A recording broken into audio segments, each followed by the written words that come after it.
De moment, però, centrem-nos en la investigació judicial, perquè el jutge hauria citat a declarar aquest cap de setmana l'acusat que avui, en una entrevista al periòdico Digital, ha confessat els fets tal com va fer a l'escola el 2011.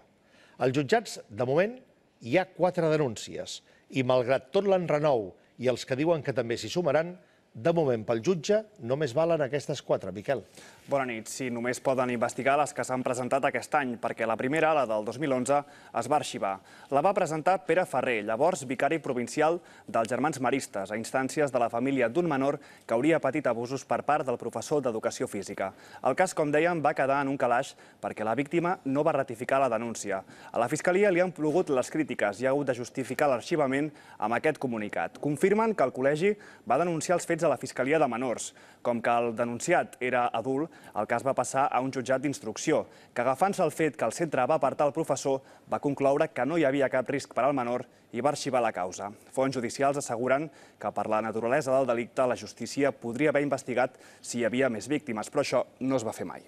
D'altra banda, el Col·legi dels Maristes no va informar el Departament d'Ensenyament dels abusos quan va presentar la primera denúncia l'any 2011. De fet, la Conselleria ha admès que no en sabia res fins que la notícia ahir va sortir d'aquest programa.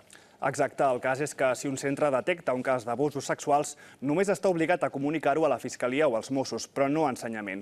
El síndic s'ha compromès a revisar aquest protocol.